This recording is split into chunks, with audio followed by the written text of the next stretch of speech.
Messieurs et dames, partout vous nous suivez, nous vous disons bonjour et bienvenue. En début, la population de l'Ituri ayant pris les armes est appelée à les déposer sans condition. L'appel est de la police nationale congolaise qui précise que seuls les phares de sang sont censés imposer la paix. Plus de détails dans ce reportage.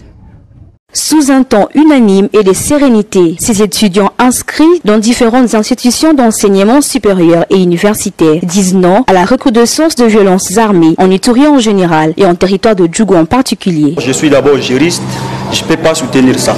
Pour prendre le pouvoir, il y a un devoir légal qu'on doit suivre. Ce n'est pas par les armes. Nous déplorons vraiment cette situation, parce que ça gangrène notre pays. Je voudrais juste interpeller la jeunesse qui s'est bien décidé de prendre l'arme. Ces choix, ce n'est pas un choix judicieux. Nous sommes informés de la situation de l'autre côté. Malheureusement, c'est la population qui a peur le plus. Le corps scientifique dans cette province appelle les groupes armés à déposer sans condition les armes. Entre-temps, le gouvernement est appelé à imposer la paix au travers des opérations militaires de grande envergure contre tous les groupes armés hostiles au processus de paix. Je crois qu'il faut fournir l'équipement qu'il faut à la FARDC. Nous, en tant que parents, en tant que responsables, nous allons seulement leur demander de déposer les armes et qu'ils puissent chercher plutôt le bien-être de leur communauté et de différentes communautés. Nous interpellons directement notre gouvernement congolais, ici représenté dans la province de l'Ituri par le gouverneur militaire, de prendre toutes les dispositions pour mettre fin le plus tôt possible à cette rébellion de CRP qui menace aujourd'hui la situation sécuritaire dans la province de l'Ituri. Ces différents appels d'opposition à la violence armée en territoire de Djougou interviennent après ceux de taximens, motos, jeunes et autres couches sociales. Obtempérés à tous, renforceront sans doute la vision du chef de l'État et commandant suprême des FARDC de la PNC, Félix Antoine Tshisekedi Tshilombo, ici en Ituri. Et c'est le commandant des opérations et gouverneur militaire de l'Ituri, le lieutenant-général Boyan Kashamadjoni, qui matérialise cette vision. Toujours dans ces actualités, hier mercredi 30 juillet, le président de l'Assemblée nationale de la RDC, Vital Kamerhe, a pris part à la cérémonie d'ouverture de la 6e conférence mondiale des présidents du Parlement, convoquée par l'Union interparlementaire et l'ONU à Genève. Il s'adresse à l'Assemblée en ces termes. Madame la Présidente, honoré Président des Chambres et chers collègues, je tiens avant tout à exprimer au nom du Parlement de la République démocratique du Congo ma profonde gratitude aux Nations Unies et à l'Union interparlementaire pour l'organisation de ces importantes assises. En notre qualité de représentants du peuple et de gardiens de ses aspirations, il nous revient de surmonter la tension du repli sur soi pour insuffler un nouvel élan de la gouvernance mondiale. C'est en cela que la diplomatie parlementaire constitue un levier essentiel pour revitaliser le multilatéralisme. Elle joue un rôle déterminant dans la construction d'un ordre mondial plus juste, plus pacifique, plus inclusif et plus résilient. Honoré Président et chers collègues, la situation de la République démocratique du Congo illustre de façon emblématique l'urgence et la pertinence de la diplomatie parlementaire renforcée, engagée au service de la paix et du dialogue entre le peuple. Hélas, au moment même où je m'adresse à cette auguste assemblée, la situation sécuritaire à l'est de mon pays demeure extrêmement préoccupante. Des violations massives du droit international humanitaire y sont commises par différentes forces occupantes. C'est avec une profonde tristesse que je vous annonce que dans la nuit du samedi 26 au 27 juillet 2025, des groupes armés ont perpétré un massacre à Komanda, dans le territoire d'Irumu, en province d'Ituri, en ciblant des fidèles chrétiens réunis en prière dans une salle paroissiale. Cet acte d'une violence inqualifiable illustre une fois de plus les souffrances endurées par les populations de l'Est de la République démocratique du Congo depuis plus de 3 décennies, dans un conflit qui a déjà causé près de 10 millions de morts et 7 millions de déplacés. un véritable génocide oublié. Nombreux sont ceux qui, comme nous, estiment que la diplomatie parlementaire peut et doit être mobilisée pour favoriser un règlement juste et durable de cette tragédie. À ce titre, l'Union interparlementaire devrait s'impliquer davantage sur cette question à un moment où une partie de notre territoire est encore occupée par le Rwanda et l'AFC M23.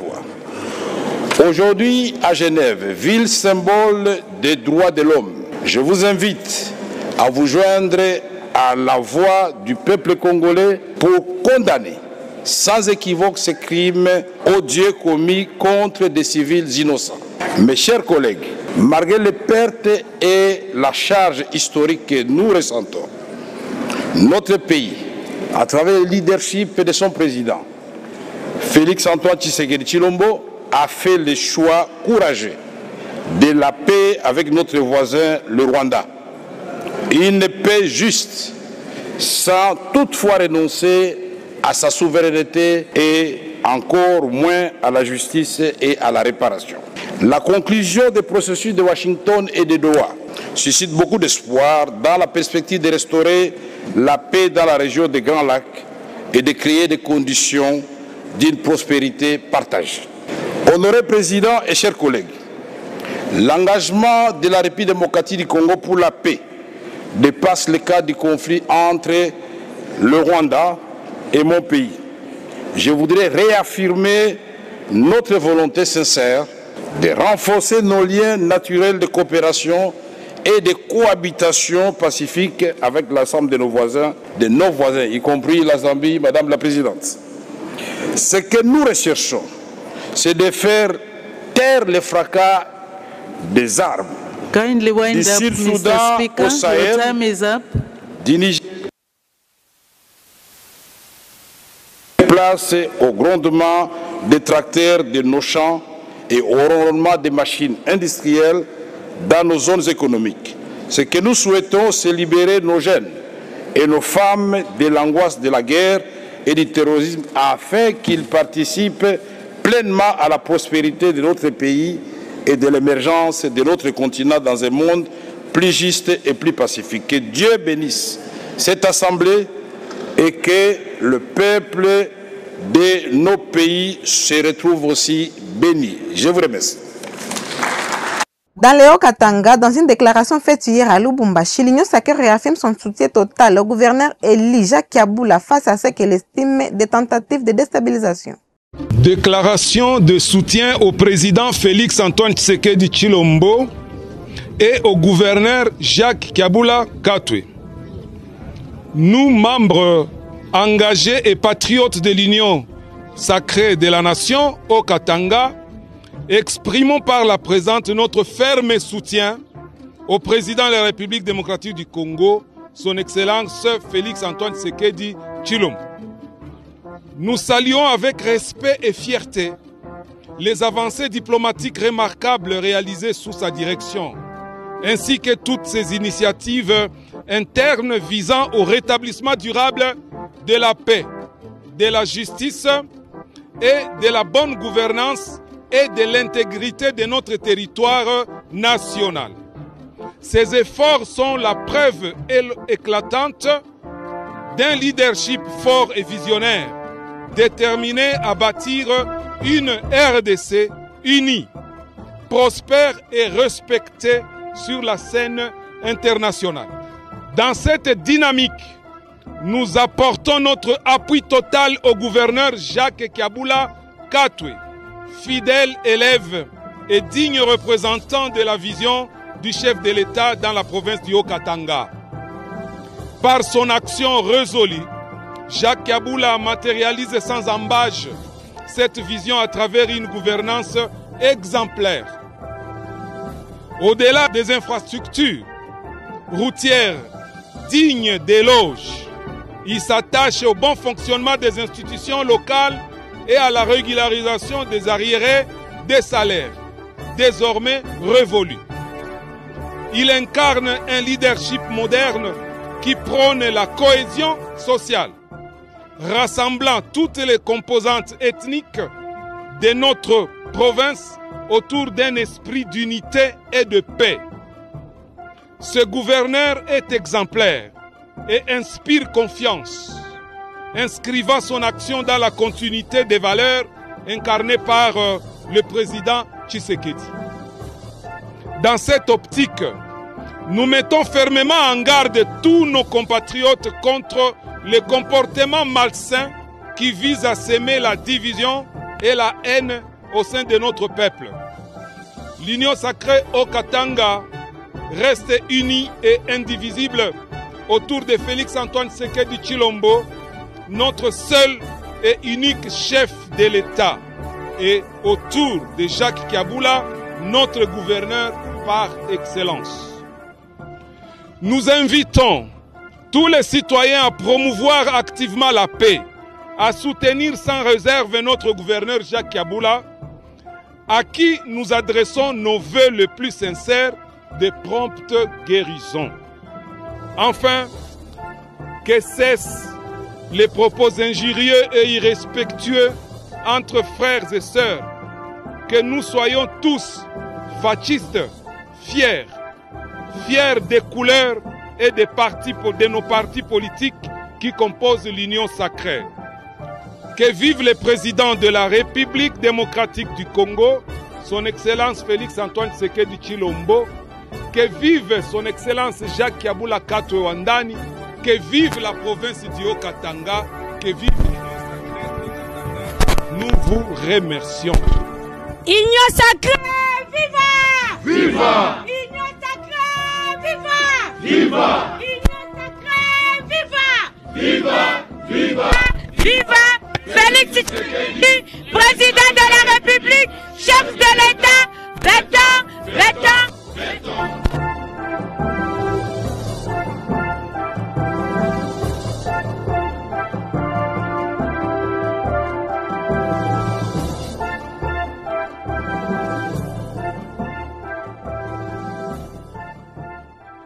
Parlons économie, messieurs et dames. Pour lutter contre l'évasion fiscale, les pays disposent désormais de la facture normalisée. Les affirmations sont du ministre congolais des Finances faites lors d'une matinée économique organisée hier mercredi par la Banque mondiale. Il est dans ses propos.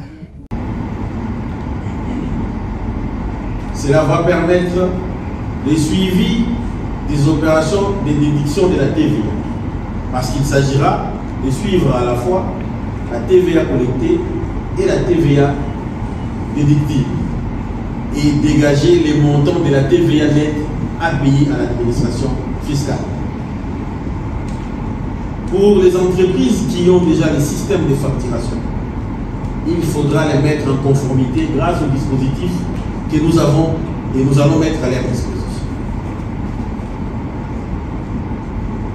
Parce qu'il n'est pas cohérent pour un État de demander aux grandes entreprises qui ont déjà leur système de facturation de les abandonner et d'acheter d'autres dispositifs. Les experts ont proposé que pour ces entreprises, nous puissions avoir des modules qui vont mettre en conformité les systèmes de facturation avec nos dispositifs pour les suivis en temps réel des opérations de la TVA. C'est cela qu'il s'agit. Nous pouvons aller chercher des mots plus complexes pour expliquer cela, mais nous pensons que la pédagogie nous exige de parler en ces termes pour que chacun comprenne. Et désormais, quand vous allez être dans un restaurant, chaque fois que vous allez payer une facture, la Direction générale des impôts pourrait être en mesure de savoir quel est le montant de la TVA de votre facture à gérer.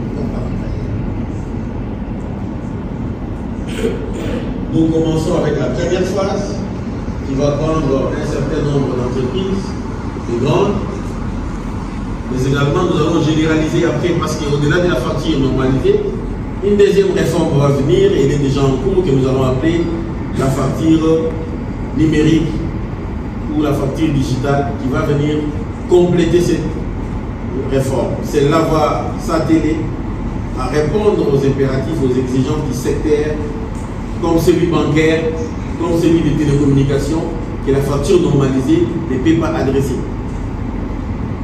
Enfin, pour inciter nos populations à être exigeantes, nous allons organiser plusieurs activités comme les tombolas pour permettre à ce que celui qui exige sa facture soit en mesure de demander à l'État de les rétribuer parce qu'il a été un citoyen responsable.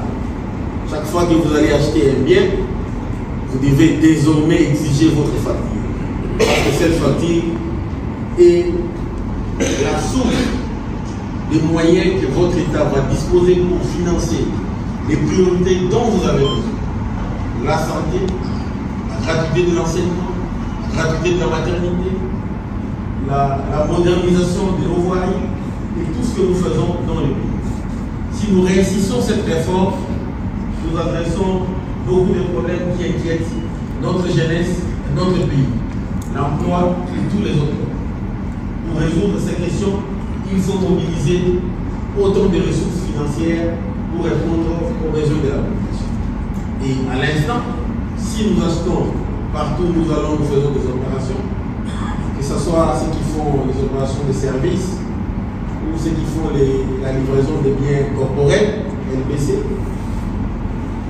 il n'y a pas uniformité des factures et à beaucoup d'endroits, les entreprises et les PME ou PMI choisissent de délivrer ou non la facture.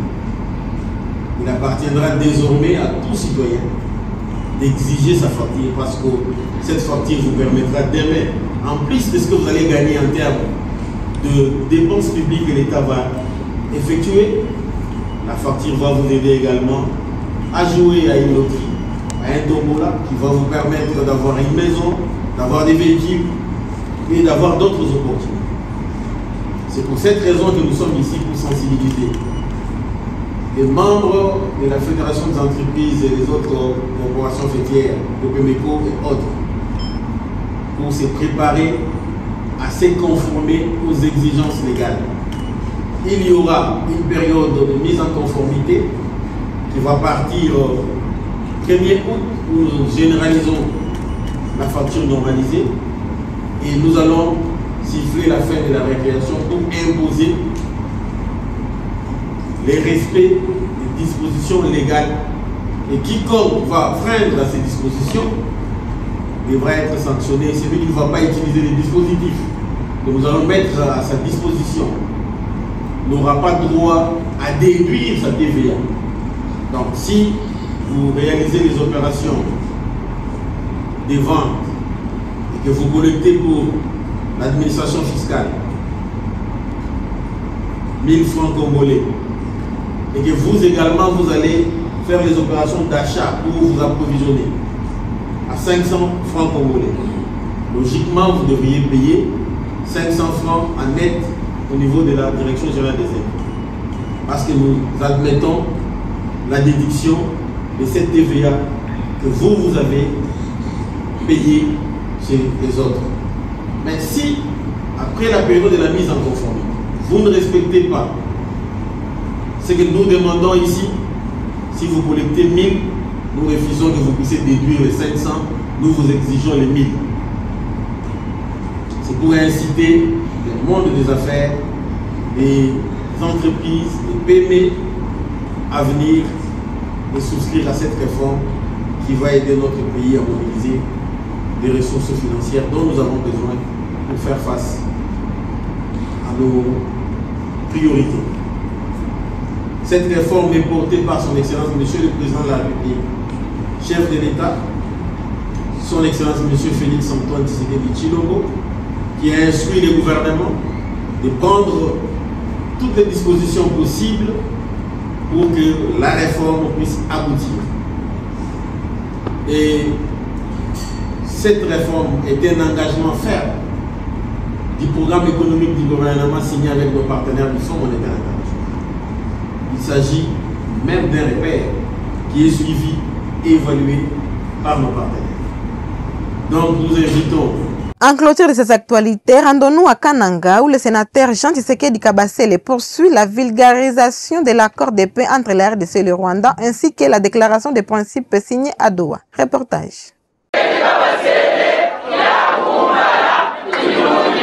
La commune de Katoka accueille avec prompte la deuxième étape de la sensibilisation de l'accord de paix signé entre la République démocratique du Congo et le Rwanda. Louis Mouteboa, surnommé Petit Béton par les sympathisants du sénateur John Tshisekedi Kabasele, autorité morale de la 10 fondation qui porte son nom, parle ici de l'essentiel de cette activité. Oui, nous étions venus faire un exercice que nous avions débuté depuis le week-end dernier, donc le samedi au bureau provincial de notre fondation. Maintenant, nous sommes dans la commune de Katoka devant les citoyens congolais et les partisans membres de la fondation Jean Tshisekedi Kabasele. C'est pour vulgariser, sensibiliser et informer aux membres, aux citoyens de ce qui est ou bien du contenu de l'accord de paix signé entre notre pays et le gouvernement de la République du Rwanda le 27 juin aux États-Unis d'Amérique. Il reçoit plusieurs questions des participants qui agitent leurs esprits autour de cet accord et réagissent sans passer par les deux de la cuillère en ces termes. Je leur ai dit noir sur blanc que le pays n'a jamais été vendu par un quelconque idéal que ce soit. L'accord est clair, il parle du vivre ensemble, il parle de la résolution pacifique des conflits, il parle de la paix durable, de la coopération économique et tout ça. Rien dans l'accord ne parle de la vente du pays ou de l'exploitation illégale de nos minéraux non plus. Le partenariat sera bien entendu gagnant-gagnant. Il faut signaler que le coordinateur provincial de la Fondation Jean Tshisekedi Kabasele, Louis Mouteboa, a parmi les informations portées à la base annoncé non seulement l'inauguration d'un nouveau siège de la Fondation Jean Tshisekedi Kabasele, mais aussi et surtout l'arrivée imminente du sénateur Jean Tshisekedi Kabasele au début du mois d'août 2025.